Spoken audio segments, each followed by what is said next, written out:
Hello, living in Boulder vlog at 6:36 a.m. Forgot to do a video last night because I went to sleep.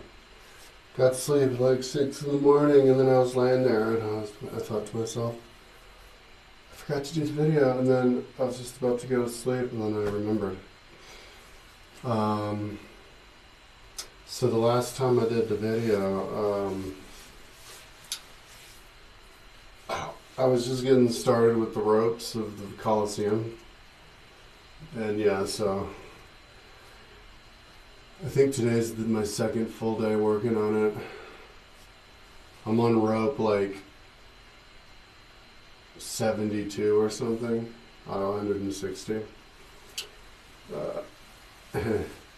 In my project of Google Earthing Rome, the ropes around the Coliseum is going to take the title of the most OMG thing. Like, wow, we put that much time into that. But it's essential because when the rope's there and the awning is on it, you'll see instantaneously how it works, and it'll look beautiful. There's this big giant tent.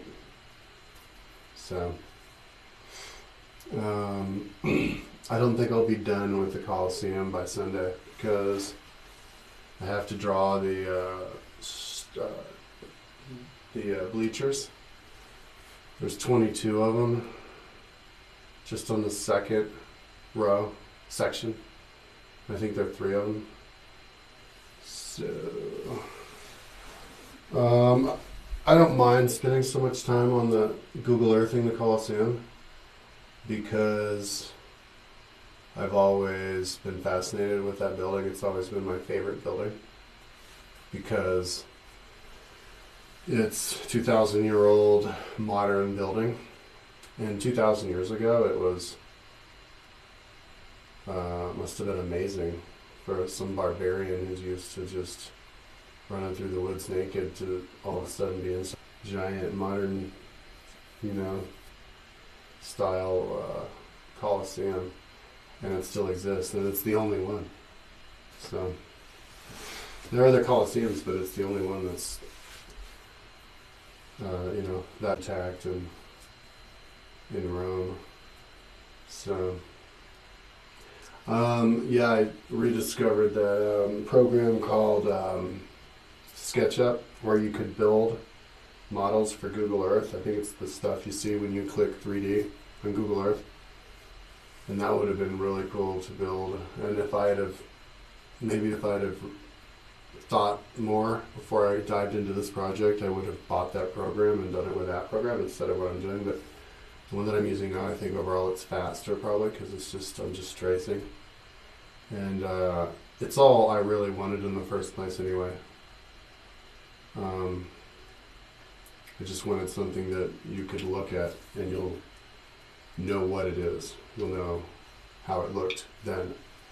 I really do that as much if somebody was to use, I guess, SketchUp or make an actual model of how Rome was, because you can't see into the buildings.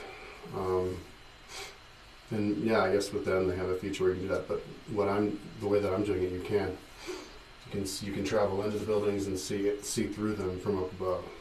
So just looking at Rome, you'll see what it was all about, and it'd be easy to do a tour of it. So I think it's worth it to building on Google Earth. Oh yeah, plus it's $700, and I don't have $700. But yeah, I probably would have done it with that program if I'd have thought more instead of just diving right in. But so let's see how much longer. Well, after I'm done with the Coliseum, I'm going to build the Circus Maximus and the Flavian Amphitheater and the other amphitheaters because it's the same kind of structure, and it'll be fresh in my mind, how to build it really quickly. And then I'll be on my way to finishing Rome.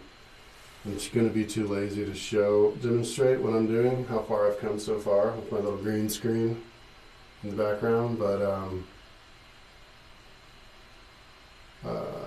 trust me, it'll look really good, and I'll be done not that long, a couple months. I want to rebuild the whole city inside the Berlin Wall to my liking. And then I'll make a bunch of YouTube videos. I've been listening to Aristotle Politics over and over again. I want to, because he's talking about all of the different social, political systems that there are and the evolution between them. And I'm so high, I can never remember what he said, but he said like that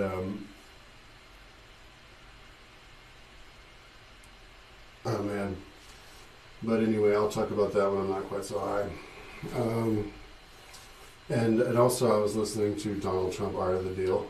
I listened to the entirety of Fire and Fury when it was on YouTube, and it's not on there anymore. And my favorite part was when they quoted his speech to the FBI. They read the speech. It was it was hilarious. He's crazy. But I tried to find it again on Google, on the Google search machine, but I only found the one where he spoke to the cadets at the academy. But that's different. But yeah, and now I'm doing Art of the Deal. They're both very long books. Fire and Fury is 11 hours, and Art of the Deal is 10. So, getting into his mind. Art of the Deal is amazing because it's just him telling stories of him scamming people over and over again and making it sound like he's smart and honest. Anyways, I think I've talked enough. I'm going to go to sleep. Peace out.